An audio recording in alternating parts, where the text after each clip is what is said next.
En este módulo vamos a hablar sobre la responsabilidad y deber del conductor. Todo conductor tiene responsabilidades.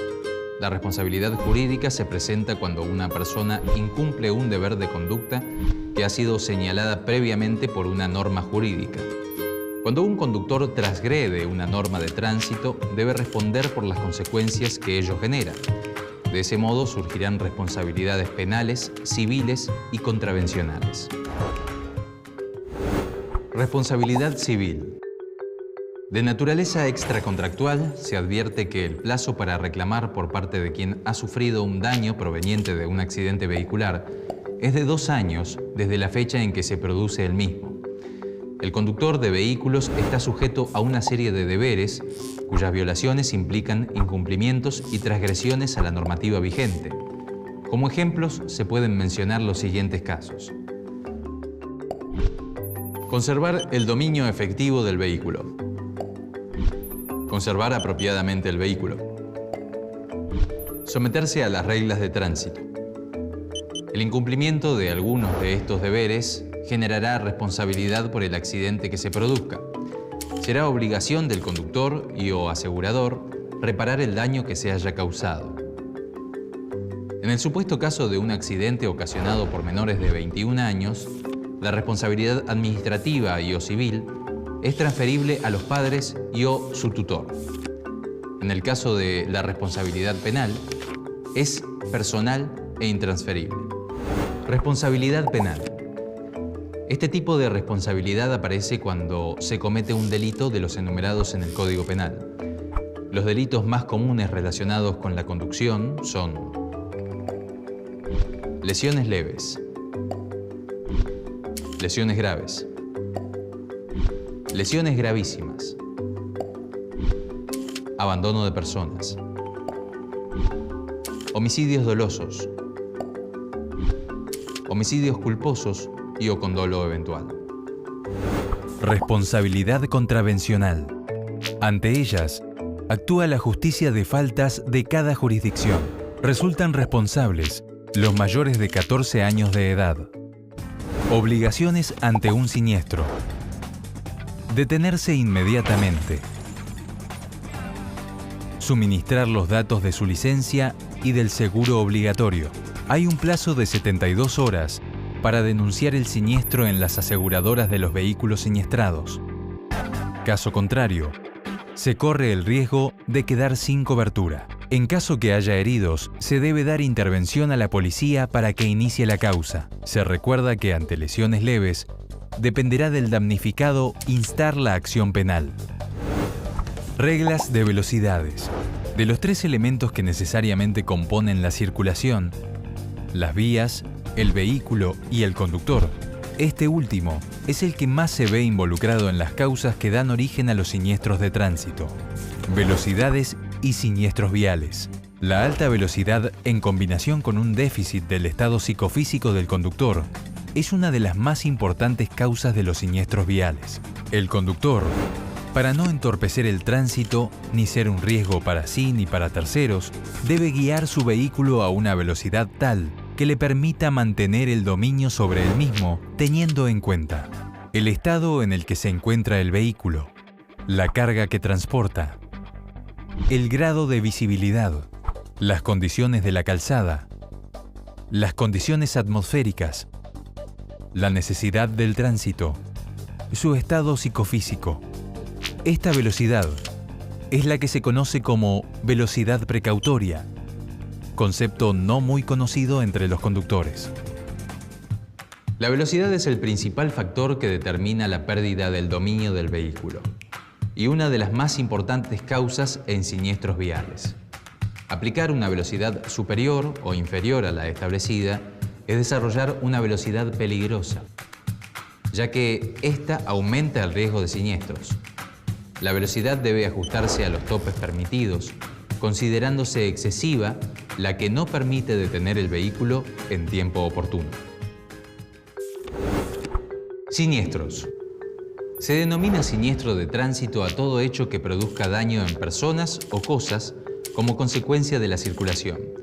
Refiere a un hecho socialmente construido que perjudica a un transeúnte, ocasionándole daños materiales y o no materiales. Causas. Los hechos de tránsito no son consecuencia de la mera casualidad. Podemos hablar de causas diversas, biológicas, psicológicas o sociales, como también de factores externos, a causa de las condiciones del medio ambiente o del vehículo conducido. Recaudos a tener en cuenta ante un siniestro vial. Lo primero es quitar la llave de contacto, para evitar posibles explosiones provocadas por una fuga de combustible. En la medida de lo posible, hay que colocar el vehículo en un lugar seguro apartado del camino, si es posible con las luces de emergencia y destellos de balizas activadas. Es muy importante señalizarlo lo antes posible, colocando los triángulos de emergencia a unos 50 metros del vehículo en ambos sentidos. También habrá que señalizar los posibles derrames de combustible y o aceite y, ante el menor riesgo de incendio, desconectar la batería. Llamar rápidamente desde el lugar del siniestro a los servicios de emergencia e indicar el teléfono desde donde se llama, el lugar exacto del siniestro y la cantidad de vehículos implicados, así como el número y el estado de las personas heridas y si hay riesgo de incendio o explosión. Una vez que lleguen los equipos asistenciales, deben informarles de todo lo sucedido para que puedan comenzar su trabajo debidamente con conocimiento previo de los hechos. Las principales causas que ocasionan siniestros son: conducir a una velocidad que supere las máximas permitidas, no usar casco,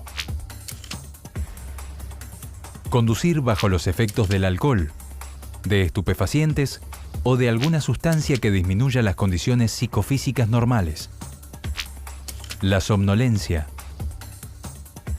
causas que generan falta de atención al manejar, usar teléfono celular, comer o ingerir bebidas.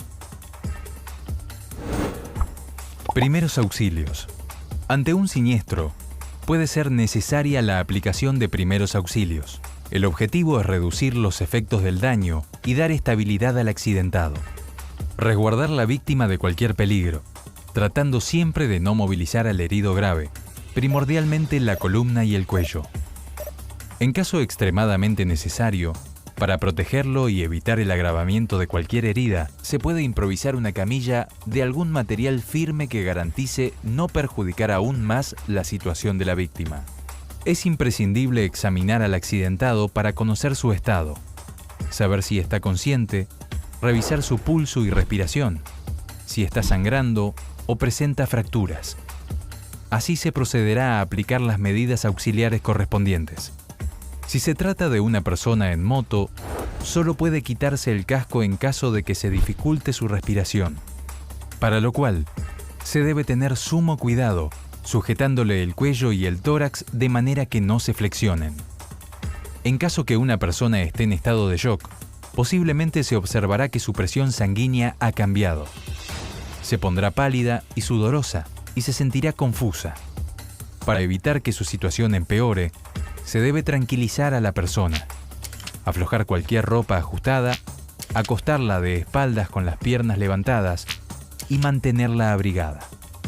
Siempre que fuese necesario, se debe aplicar respiración artificial y masaje cardíaco para restablecer la respiración y sacarlo de un posible estado inconsciente. Se puede realizar el método de respiración boca a boca en personas mayores o boca-nariz en niños. La técnica consiste en introducir en los pulmones de la víctima el aire contenido en nuestra boca, faringe, laringe, tráquea y bronquios antes que quede viciado por nuestra propia respiración. Es decir, el aire que aún no ha sufrido el total intercambio gaseoso en nuestros pulmones. Si el accidentado tiene heridas o hemorragias, acueste a la víctima con las piernas elevadas y aplique presión con un pañuelo limpio o una gasa durante por lo menos 10 minutos. Debe mantener limpia la zona de la herida. Sin embargo, si el objeto que causó el daño continúa insertado en la piel, no debe ser extraído. Cuando cesa de sangrar la herida, debe colocarse un vendaje bien sujeto, sin quitarlo hasta ser atendido. Cuando existe traumatismo, debe sujetar las fracturas en lo posible utilizando varillas, de manera que se mantenga firme la zona afectada.